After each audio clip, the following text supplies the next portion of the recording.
Follow that game, Game 6 on Friday. Kendra, thanks so much for your time. All right, we pivot to Boston. Game 5. Series tied at 2 apiece. And in the late going, after Milwaukee took the lead following the Portis putback on a missed free throw, it's Drew Holiday, and Drew with a spectacular block of Marcus Smart. An incredibly high IQ play all the way around, and the Bucks get the victory by 3. Was that instinctual to just grab it? I didn't want to hit it and make it go out of bounds. I wanted to keep it in bounds. I think it's just kind of, like you said, instinctual. It's not like I planned it out or anything. Just went after it. So, yeah, just tried to grab it. He wasn't done. After he got the block, he gets the steal of Smart.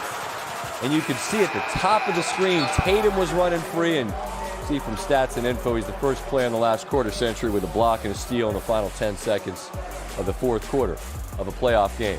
Champs, hard to get rid of. Brian Windhorst joins us now from Boston, and we'll apologize in advance if you hear any of the hard work that's going on there in the Garden to get it ready for a playoff game with the Bruins and the Hurricanes on Thursday night. The game tonight was spectacular. Giannis goes for 40. The defense of Drew, the resilience of the Bucks, man, there's a lot to say about them. But on Boston's side, are they looking at this to some degree like they really helped gift wrap it? Yeah, I mean, they're just sick because the way this game ended is really inexcusable, regardless of how many great plays the Bucks made, because they got a big double-digit lead in the fourth quarter in their home building, and they're one of the best playoff defensive teams I've ever seen. Never in the history of the Boston Celtics. I'll say that again because it's a long history. There's a ton of banners over my head. Never in the history of the Boston Celtics have they blown a fourth quarter lead at home in the playoffs like they did in this game tonight. But the Celtics just have got to be afraid that they have a championship team, because I really think that they might have let one slip through their fingers here tonight, because this is a winnable game, and now Middleton is maybe, can he come back at the end of the series if you can get it to 7? It's just really tough for the Celtics right now. And you're not talking about letting just a game slip away, but if you let this series slip away, you're saying this is a championship-level Celtics team. So that paints it and frames it really well. Go ahead. I've covered a lot of Eastern Conference finals that did not have two teams as good as these two teams. And as I'm watching the replay of the Bobby Portis rebound, and basically it was a friendly fire mistake.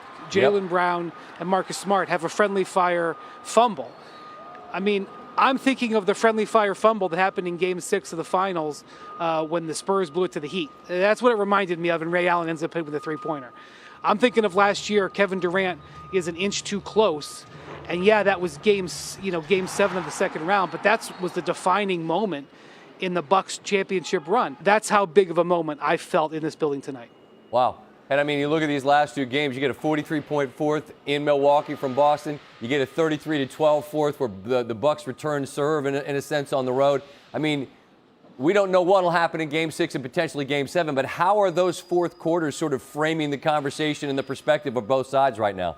Well, that's what the Bucks were talking about when they were in the huddles early in the fourth quarter. They were down. Things weren't going their way. They really struggled shooting the three-pointer all night, and they weren't getting the whistle. But they mentioned in the huddle, they were like, listen, the Celtics did this to us in our building 2 days ago. We can do it to them in their building. And the Bucks didn't miss another 3. They held the Celtics to 9 points in the last 8 minutes. I mean, that's how you're going to grind out a playoff game on the road. And this team has a bunch of big wins over the last 2 years, but I don't know if they've had one that's been more satisfying than this, considering they didn't have Middleton and they were in this building.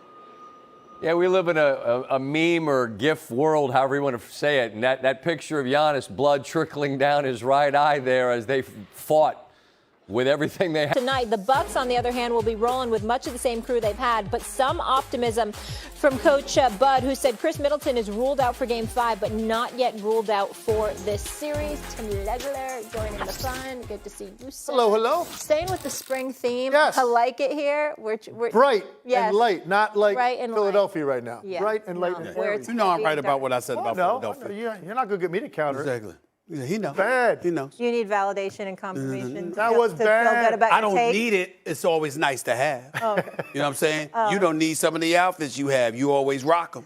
You know what I'm saying? I mean, What is going on? Hey, what Just is murk going on the man. I today? can't even What is take going on him. today? Like, what is seriously? What is happening? I'm just saying. I mean, really? Just because you're going to Miami, you don't know how to act already? Am I going to Miami? Are you sure? I mean, Did you pick Philly? yeah, but Oh. Yeah, So you changing your mind?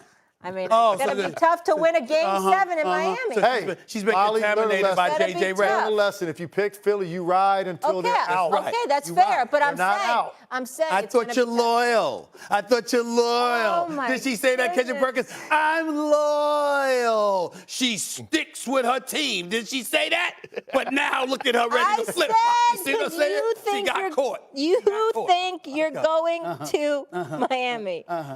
They got you. Okay. Yeah, all right. I didn't know I was on camera. Yeah, But I did. What? Is it only Wednesday? But I did. I knew you were on camera. It's only What did I Wednesday. walk into? Do What I did I knew she was on Do camera. I still have 5 hours and 20 minutes of television with this man this week? Yeah, I do. Oh, now you're telling me to go. I can't take it. Big Perk. Are the Celtics or Bucks winning the series? Oh, the Boston Celtics is winning this series. The Boston Celtics is winning the Eastern Conference, and the Boston Celtics are winning the championship. But let me go back to why I say, you heard what I said. Let me go back to the point of why I say they're winning this series, okay? Jason Tatum has arrived. When you talk about superstardom, Jason Tatum is there. When you talk about one of the better two-way players in the game today, Jason Tatum is there.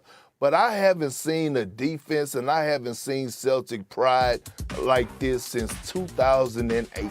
And we know what happened in 2008 when we saw a Celtic defense like this one right here. They went on to win it all. Look, the one thing that I've noticed that the Celtics realized that they could do is that they could get into the teeth of the Milwaukee defense. They could get into the paint. That they could get down in the key and actually get to the free throw line. When I look at the Celtics all across the board, Big Al Horford, who has been one of the Celtics' most consistent players all season long, even when they was going through the rough patch, his versatility, when he's out there on the floor on offensive end, being able to stretch the floor to give Jason Tatum and Jaylen Brown room to work, and then Marcus Smart is out there causing havoc, guarding Drew Holiday, making things miserable for him, being the defensive player of the year that he is. And then I look at Ime Udoka, a guy that got the attention of that locker room, a coach that is not trying to be their friends, but are trying to hold them accountable. I'm watching them call timeouts and getting to Jason Tatum and Jaylen Brown and getting on them about blown coverages. And I'm saying, you know what? This is a championship caliber team with a championship caliber coach. They're winning this series. Well, let me interject just for one quick second before I give it to you. That last point really threw me off. I wouldn't accuse Mike Budenholzer of somebody who's trying to be friends with the players. Yes. I didn't say that. All right. I'm just saying. I mean, What you mean? Udoka's not doing it either. But I mean, No. Budenholzer- I don't. I went solely with the Boston Celtics. Don't put Got it. words in my mouth. I said got that I love a coach that holds his superstars accountable. That's what Ime Udoka is doing. I didn't say a word about Mike Budenholzer. Okay. All right. All right, here's where I'm at on this. It's a shame. I feel bad one of these teams is going to lose this series because I think whoever wins it's going to the finals. So do I. And so I feel that, to me, it's razor thin between the two teams. And today I'm feeling like the tone of everything associated with this series is, oh, it's over. Bucks can't beat the Celtics. I picked the Bucks to win the series. I'm staying with the pick. Because I went back and started looking at these games, right? Game 1, the Milwaukee Bucks led the last 33 minutes of the game. Game 2, all right, got smacked. Nothing you can say about that. Game 3, all but 1 minute of the last 20 minutes of the game, the Milwaukee Bucks led. Last night, they led by 10 in the third quarter.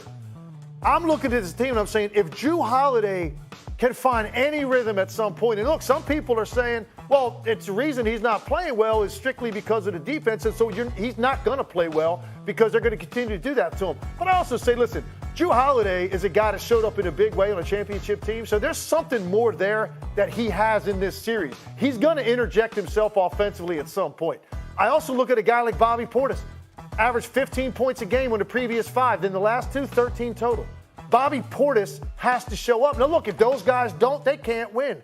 My faith is in the greatness of Giannis Antetokounmpo, the psychological and mental toughness, and the fact that they have been in control for large portions of 3 of these 4 games in the second half of these games.